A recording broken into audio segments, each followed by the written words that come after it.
shout out and welcome to the Legend Detroit News. Rod Beard, brother, take it away with Rod's thoughts, man. Those Pistons just bludgeoned and just pushed around the lowly Wizards last night, man.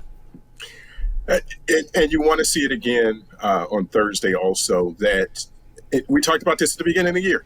Beat the teams you're supposed to beat, and then try to steal a few from the ones you're not. And they're not losing these bad games. Even the West Coast games with the Clippers and Golden State, they fought in those games. They were right there to the end.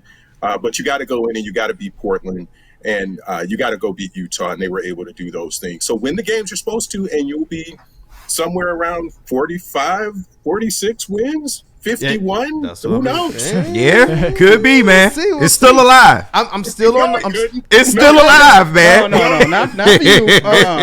It's alive. Sorry. I love the wallpaper too, Rod Beard. The director, the alterations look nice, man. So shout out to you. Soon, that whole wall is probably gonna be filled up with sticky notes behind you, but.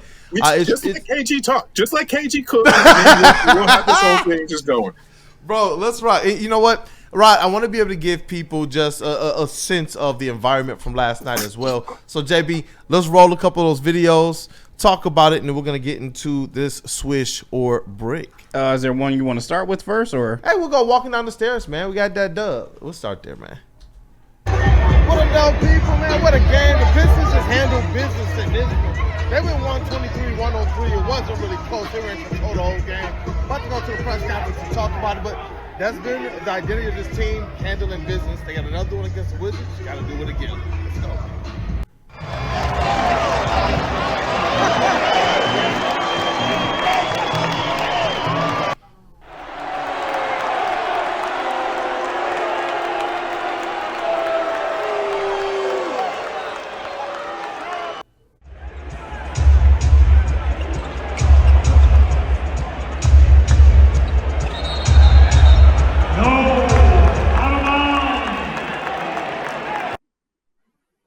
All night, the Detroit Pistons fans, man, they were on. When I said earlier in the show, they got their debate card back. They can now sit at the NBA conversations table because these Detroit Pistons are going out there, and they're just kind of taking this spotlight and this stage by force. All season, you know, after like the first 20, 25 games where we do that assessment, we've done this the last 3 years now, Woodward Pistons. The thing that locked in was, look, the dysfunction around them, as well as just how well coached they are. They're going to have an opportunity. We're going to see that, you know what, the 4th seed is within reach for them. They're probably going to settle at that 6th seed. But right now, you got a team that is tied for that 4th seed in a 3-way with the Pacers and the Bucks. And it's an amazing thing to see. And the fans are bought in. That arena, it's becoming more and more full. Even on nights where it might not be every seat filled, there's not many nights where you're going in and you're like, oh man, this is kind of empty, like you had maybe the couple past seasons. And so it's nice to see this revitalization of kind of Detroit Pistons fans, this relationship between them and the players who they say that this is what they want. You know, we've heard them the last couple seasons say, we hear what's going on over there at Ford Field. We can hear it. You know, Ron Holland talked about, I live in the city. I live literally in Detroit. I hear them at the Tigers games. I hear them at the Lions games. And now to see the Detroit Pistons faithful trusting what they see in front of their eyes right now and being able to go out there and really be that extra man on the in the building for them and turning that into a hostile environment. It was awesome to see, and the players are loving it. You see them responding, and it was a physical battle in which they remained composed, whereas their opponent came unraveled. And this is starting to become a part of the identity of how the Detroit Pistons are winning games, Rod. Yeah, and you know what I noticed? That's a Tuesday night, and that lower bowl is pretty full there. So that's something that's different, and it's a Wizards game. On one hand, you could say, hey, they're expected to win this game, but the other one, it's not a Golden State. It's not the Lakers. It's not a marquee matchup that you have to go and figure out how to sell tickets for. This is something that you're starting to see turn a little bit more, and this is a playoff team, man. This is straight up a playoff team. That the way that they go and handle business and the way that they play defense. Again, when was the last time they just got ran off the floor? And it happens to everybody. They did it to Boston. But when was the last time they just got ran off the floor? You don't see it nearly as much as you saw it last season and in previous seasons. And who knows? I mean, Jaden Ivey could be coming back into this and make this really, really interesting. That'd be interesting. And Rod, I want to preface this by saying I don't think that Cade can pass SGA, and I don't think he can pass Jokic when it comes to MVP voting, nor should he. However, the Pistons have a realistic chance to get the 4 seed. If they can finish the season with a 4 seed and have home court advantage in the first round of the playoffs, does that help Cade Cunningham get some top 5 MVP votes at least? It does. How much is really the question there? Because, again, it's going to be, what has he done? What did he do to get them there? And we know, because we see it every day. But again, the national media is different. The other beat writers are different from other cities. They may or may not even notice what else is going on around the league. Yeah. I mean, you know what? We heard Shaq in his comments say, Chauncey Billups was doing a good job over there. I don't watch the Pistons. Like, bro, Chauncey. After you slobbed Cade during All-Star break. You know, like, I don't get that. Yeah, you were literally glazing when Cade was in the building and on the set, he said, Cade, that's the boy. That's this, that, and the other. And now all of a sudden it's just, oh, man, no, the Pistons are boring. I don't watch them. And you know what it is? And we talked about it. The identity of this Detroit Pistons team, the physicality that's coming back, them being able to really stranglehold their opponent because their opponent cannot match their physicality. You're not going to out Isaiah Stewart, but he's found a way to be able to help the rest of his team be able to live up to that. I remember when Draymond Green tried to put his hands on Stu, and Stu pulled him, right? Well, what do I see Cade Cunningham do last night? Chris Middleton put his hands on him, and Cade pulled him right on into him. And this is what I'm seeing right now, and I do believe that when Shaq does, and he's forced to tap into these games, there's got to be a little bit of that 2004 PTSD going on right now, where realistically they went in with all the confidence, all the noise, and they left here with nothing. Honestly, how do you win a game and people still say you got swept? So I understand it, Shaq. I understand it, man. He's going to talk. He's going to say what he say, but this is more akin to what you're talking about. The people who have this platform who say, well, no one's talking about the face of the league. Well, when you got a face of the league, and we got a switch or break question on the way we're going to talk about. When you got a face of the league, but you're sitting here disrespecting him on this platform, on this stage, when they're literally tied for 4th place in the East, that to me is just wild behavior.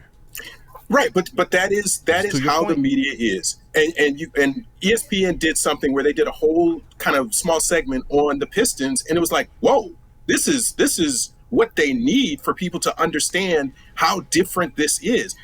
If you didn't pay attention to the Pistons only winning 14 games, the fact that they're at 37 now doesn't really strike you as being that big a deal. Yeah, Pistons are in 4th place. Okay. They won 14 games last year. 14. That's so wild. It's you from a national standpoint. That's the point I keep going back to is you have to understand where they were last year to understand why just getting into a playoff spot is significant, but to be in the 4th spot, or tied for the 4th, and to be locked into the playoffs, not even the play-in, you're not even vying for that 7, 8, 9, 10, whatever, is significant. And the more people who talk about it, the more writers who write about it and you see it on a national scene is where this is really going to hit the pavement. And you know what? They're closer to the 3rd seed than they are to the 7th seed right now. Think about that. Think about that. It's the truth, right? That's what's wild right now. Like the Pistons are legitimately closer to the 3rd seed than they are to the 7th. And I got some crazy theories. I'm going to follow them out over a couple weeks, and then we're going to talk about... You're going to make Rod write another sticky note. Hey, no, for real, Rod. You might have to put a sticky note up there for Koolaid, man, because there's something at the end of the segment that I got to ask you, man. No, hold it. You said hold it. I got an episode coming, maybe in 2 Wednesdays. Oh, 2 Wednesdays. He tried to think on it. Get the sticky note, Rod. Get the sticky note. He got a whole roll of that. He got different colors. Man. What up, though, Flannel, before we get to the Swisher break? I mean, the Pistons are closer to the 3 seed than the 7th, but according to Shaq, they're 4 games under 500. Right. That's like, what? Crazy. If I make a mistake that egregious on air, and I get it, I'm not Shaquille O'Neal, I am mortified. If I get somebody standings off by like 2, I'm just like, I can't believe I said that. But Shaq would just be like, yeah, they're like 4 games under 500. Right. And the dude's like, I don't think so. They're actually 6 games over. Right. That was basically how that went. was hilarious. Yeah. Oh, they're not winning the championship. Stop it. Like, bro, nobody said they were winning the championship, bro. But hey, Shaq, get that out there. I thought that was a little funny by Shaq, man. I like Shaq, but that one was just like, come on, bro. Like, you ain't got to be a tough guy all the time. And you can tell that the guy was like, I'm just some nerd. I don't want to like tell Shaq he's wrong. But when you're that egregious, Right. it's like, I don't think that's the case, bud.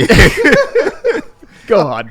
Nah, so we ready to get break? in this. I got to see that graphic first, though. Oh, yeah, got to pop that up there. There we go. Oh, it's like So porn to glad me. you didn't switch to me at that time. All right, and Chase, if you can play me some pimping, man, I'd appreciate that. And we got 5, topics of discussion in here, so I would like to get all of these off because I feel like they're all really good. But to start it off, Answer in the chat too, chat family. oh yeah, we'll read off some of them. To agree with Bill Simmons, Cade Cunningham deserves all NBA second team. Swish or brick? Hey, listen, he had a podcast where he was talking about Cade Cunningham and the impact he's having on the Detroit Pistons winning. It took me all show, every time we talk Pistons, to be like, all right, let me not mention this. Even when you talked about MVP, because we all talked about a long time ago, yes, we do believe that he deserves to be All-NBA. You look at the 2 previous All-NBA players, and Drummond and Blake Griffin, they finished with 8 seeds, and everybody knew that they were going to get ceremoniously swept. You got a Pistons team that is legitimately right now tied for 4th. All-NBA second team, not just third. What say ye? Final say. I'm going to go brick. It should be first. Not second, not third, Damn. first. And I get it. He's going to be battling out with Anthony Edwards, who's been playing great as of late. Been playing really great the whole season, but upped his game recently. But if the Pistons finish with the 4 seed and the Timberwolves, even though it's not Ant-Man's fault, finish in the play-in, how could the 2 All-NBA first-team guards not be Shea, SGA, and Cade Cunningham? So I'm going to go All-NBA first. What a backcourt. JB Smooth. One more time, KG. What was the question? According to Bill Simmons, according to Bill Simmons, Cade Cunningham deserves all NBA second team. Swish or brick? Second team? Yeah. All-NBA second. Give me a break on this one, man. There's no reason why he doesn't deserve all NBA first team. Like, what are we doing? What are we doing here? Oh, the crew. I like this. Cavassier, man. Oh, training in there. You know what? Shout out to Cavassier. Summer's wanted to answer. She's Summer trying was to. an answer. Yeah, go ahead, Summer. Let's go. So Summer's in the building training. That's for sure a brick. A brick? Sure, You got him as first team too? First team. Wow. Let's ride.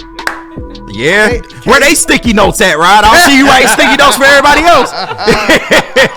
It's equal opportunity around here, man. KG, what say ye?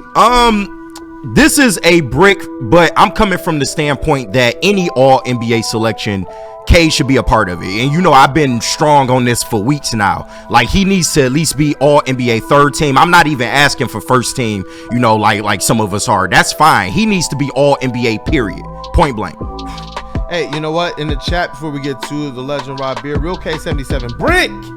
Cunningham is first team all NBA. Michael Wary says brick. I want to, hey, if you say brick, let me know where you believe. Is it third team, first team, or no team? You know what? The chat, in large part, if they're saying brick, a lot of them are saying he deserves to be first team. Mike Reed says brick. I see Easy in the chat. Easy, let me know what you think, brother. Let me know what you think as well. Let's get to the next question. All right. Wait, no. Yo, yeah, we ain't get Rod. What say ye, Rod Beer? I'm actually going to say swish, and I'm partially going to agree with the rest of y'all that I'm going to leave it a little margin of error, but I can't think of another guard that needs to be first team ahead of him. But they'll find somebody. But second team sounds about right now. That sounds about right. Look at Rod coming around. Look at him coming around. We did what, a first team all NBA sticky note? Yeah, right. I'm gonna start putting sticky notes on Rod. How about that, man? You said they wasn't all NBA. You said they wasn't, but nah, man. But number 2, Isaiah Stewart will finish top 5 in Defensive Player of the Year voting. Swish or brick? You talked about these campaigns, and you see the Pistons. They start putting numbers out there. PR's doing their job, and you got Tobias Harris as well, who's going out there and making the case for his guy. When you look at all of the different metrics, shout out to Rod Beard. Got the sticky note up there for you. Hey, you know what? Home decorator. If you need one, Rod Beard, you see the legend. But you got a guy in Isaiah Stewart who, across the board in the metrics, he's been consistently top 5 and a lot of these paint protection numbers. And you see the blocks at the rim as well. And he's doing this really not with starter minutes. But you know what? Flannel Sam, top 5 defensive player of the year. We know that this is the identity of the Pistons. This is their identity. What say you, man? Swish or brick? Will or should? Can you clarify? Is it will or should? It is will. Brick. 100% brick. And it's because of the minutes that he plays. And it's not, and again, that's why I asked the question, because you've got guys like Jaren Jackson Jr., you've got Dyson Daniels, Evan Mobley. I mean, shoot, you could go on and on. They might even give some, like, the good news is Wemby's out of the race. I don't think Gobert will play enough games. I'm not exactly sure about that. So there's a chance, but I think brick, because whether you like it or not, Isaiah Stewart plays less than 20 minutes a game. Yep. Very impactful, less than 20 minutes defensively, but they're not going to give him top He's 5. finally in that Tasmanian defensive role. I've been calling for this for years, just like to see it now. And his efficiency, to me, has gone through the roof. JB Smooth. I got to agree with Flannel on this one. This is a brick. This is just minutes-wise. Although you're getting a ton of usage out of him, he's giving you all the effort in the world, but it's just a minutes-wise, so it's a brick for me. Hey, Summer, what up, though? I gotta go brick for that. Brick? Hey. Yeah, I agree. For all the reasons Flannel laid out, it's just because that he's not a premier center in this league. He doesn't get the minutes and doesn't therefore get the attention. Yeah, definitely. But he's right up there, though. If you look at the numbers, he's right there. Yeah, and that's the thing. The numbers suggest that he has an argument to be at least somewhere in the top, maybe 8. Mm-hmm. But when you look at comparing this with the success of the Detroit Pistons this year, the great turnaround they've had, that's where his numbers, to me, really begin to jump off the page. But, and just to clarify, it does look like Rudy Gobert will qualify in terms of games played, and you know that they'll at least put him in the top 5 because he's won it so often, and his numbers really haven't taken that much of a dip this year. Overrated. Yeah. Top 5. Rod Beard, what say ye? Top 5 defensive player of the year votes, and if not, do you think he will receive any? He will receive some. He'll be in the top 10, but not the top 5 because of the minutes. Mm-hmm. Unless you are just a diehard watching 82 Pistons games, you don't understand how effective he is. And at his size is the other piece of that too. He's not 7'5" or 7 or a Rudy Gobert 7'3". He is absolutely undersized for what he does. Yep. No, I agree. Number 3. This Pistons season is the greatest turnaround in Detroit sports history. Swish or brick?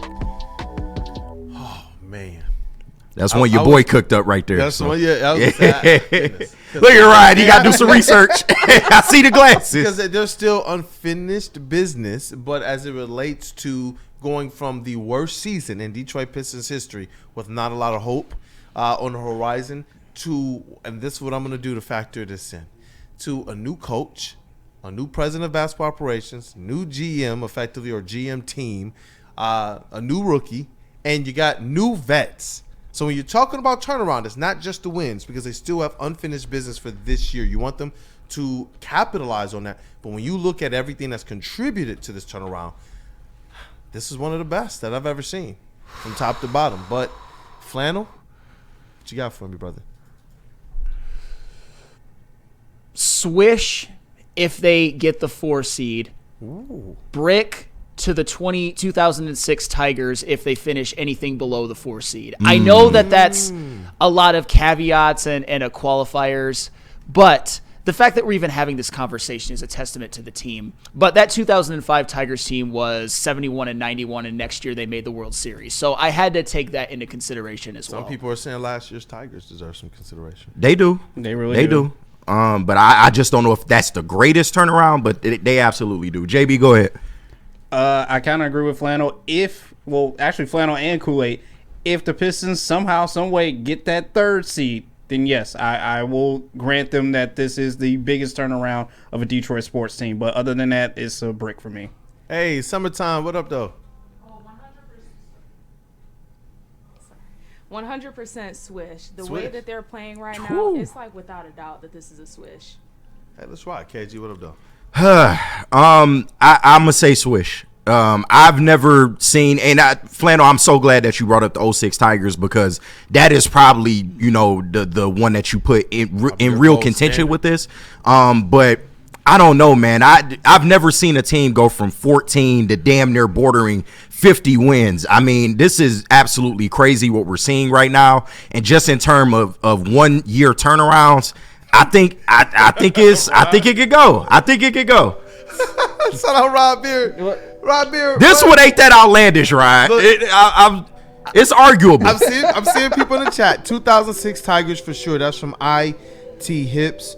Randall Smalls. Tigers were dead at All-Star break, and only Crazy Clown, Broder, and I kept the faith. Oh, come on, man. I kept the faith to Rando.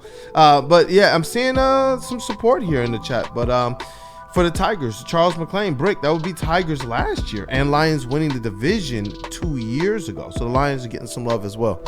But that was yeah, but that 9-18. Right. They had a steady climb. Yeah, they just missed. They had a just linear missed the progression. playoffs the year before. Yeah. Literally just missed out. Yeah.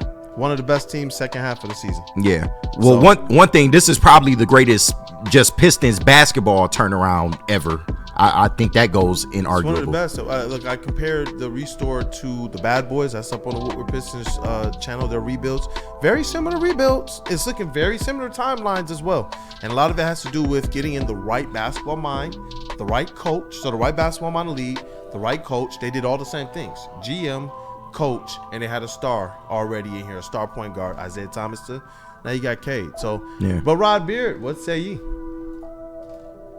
I'm going to say math dictates that in order to get to 51, the Pistons have to go 14-2 the rest of the way. 14-2. I understand that. Okay.